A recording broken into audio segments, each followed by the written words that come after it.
தோட்டம்லாம் வந்து நிறையா இருக்குது. விதை நெல்லுக்காக வேண்டி காய போட்டிருக்காங்க.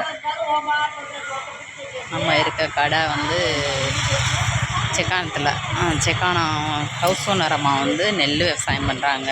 காயெல்லாம் நிறைய போடுவாங்க. இங்கே பாருங்கள், நெல் காய போட்டிருக்காங்க. சின்ன வயசில் வந்து எங்கள் அம்மா வீட்டில் வந்து நெல்லெல்லாம் விதைச்சி அறுவடை பண்ணி இந்த மாதிரி காய போட்டிருக்காங்க, பார்த்துருக்கான். இப்போல்லாம் அதுக்கான வாய்ப்பெல்லாம் ரொம்ப கம்மியாயிடுச்சு. அது போக விறகு, இது வந்து வியாபாரத்துக்கு விறகு வியாபாரம் பண்ணுறாங்க. இது வந்து அவங்களோட வீடு.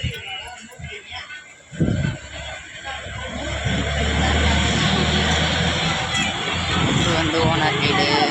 இது ஒரு பையன் வீடு, சின்ன பையன் வீடு இங்கிட்டு இருக்குது. இது வந்து பெரிய பையன் இருக்குது. அவங்க கடைக்கு போகலாம்.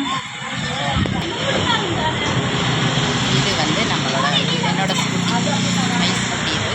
இது வந்து என்னோடய கடை. இன்றைக்கி வெள்ளிக்கிழமை மாதத்துக்கு போயிட்டு ரொம்ப சீக்கிரமாகவே வந்தாச்சு. வெளியில் வேறு வேலை இருக்குது, அதனால் வெளியே சீக்கிரமே வந்துட்டோம் இன்றைக்கி. ஓகே, நம்ம கடையை பார்த்தீங்களா? நம்ம சேனலை சப்ஸ்கிரைப் பண்ணுங்கள், லைக் பண்ணுங்கள், ஷேர் பண்ணுங்கள், கமெண்ட் பண்ணுங்கள், வீடியோவுக்கு சப்போர்ட் பண்ணுங்கள் மக்களே. ஓகே, பாய்.